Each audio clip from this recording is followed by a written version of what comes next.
Last but not least, Mouctar, you've been involved in the sustainable development field and working with private sector partners for a very long time, right?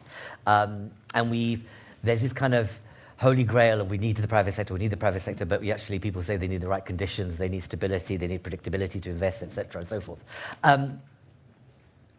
Tell us from your experience, how do we get more private sector investment and involvement, and what are the best routes in to do that, from your experience?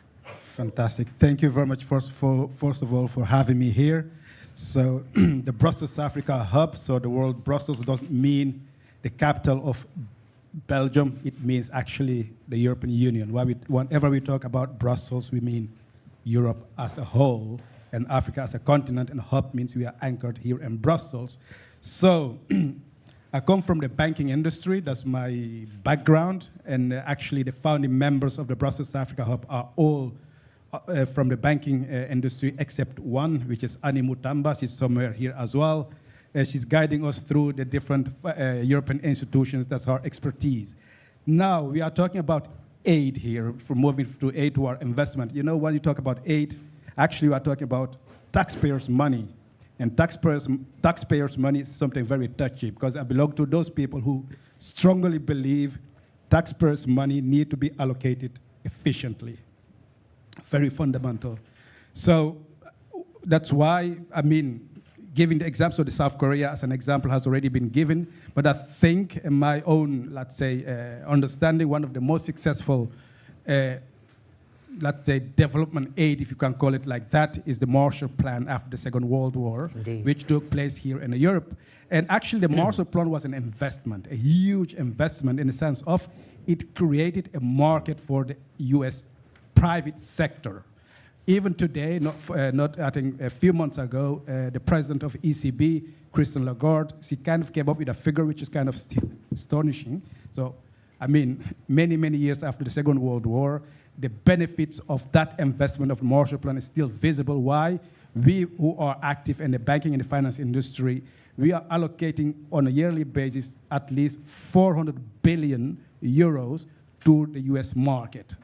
So we are one of the, the European market is one of the biggest investors still today, and US stocks and US debt and even US private equity, etc. So that was a really nice investment. So now, when I hear, that word, development aid, when I hear, the hearing that's now taking place at the European Parliament, just like you mentioned, for me, this need to lead to how can the European taxpayers' money, which I'm one of those people who pay taxes here, and I belong to a specific group as well who pay taxes twice, meaning I pay taxes here in Europe, and every single month we also send X percentage of our already taxed revenue, income back to Africa. So we are paying taxes over there as well. So that's why for us it's really touchy thing when we talk about taxpayers' money, because we are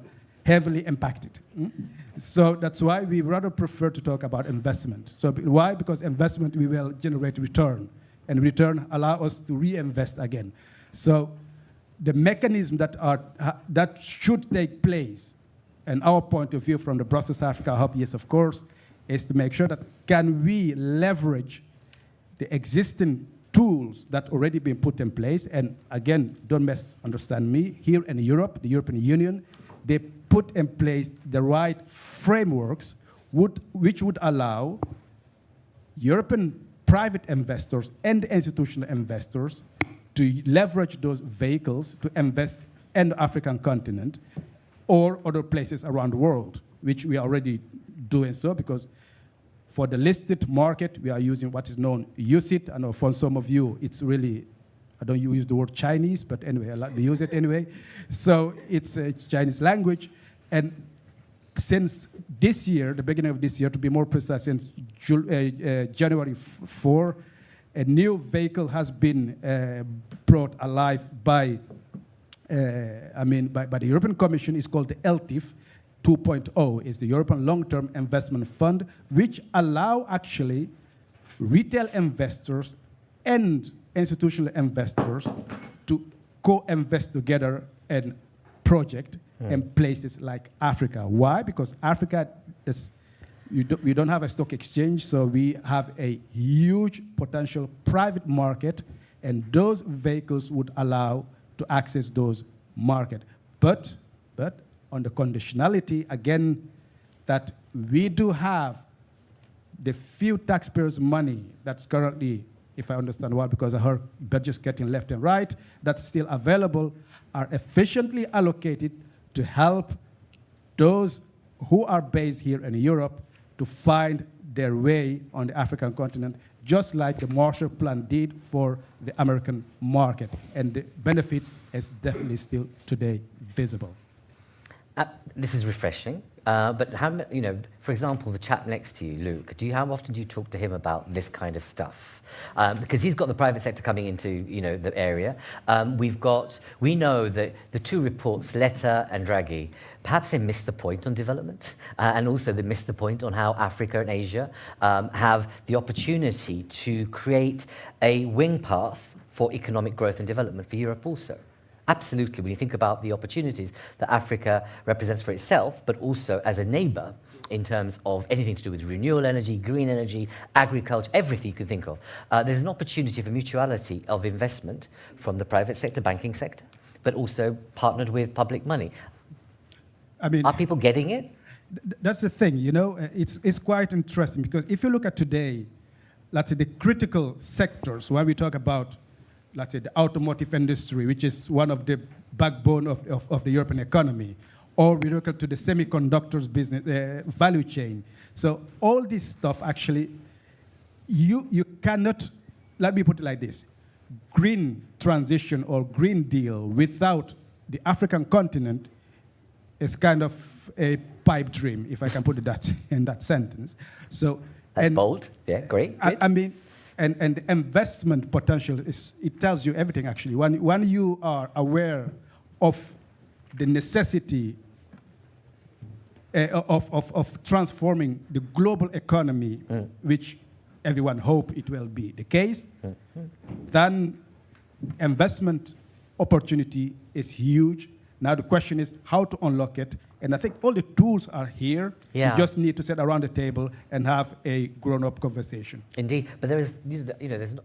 Let's think about it. It reinforces the point. There's definitely money in the system. It's about how you work with it. Mouctar.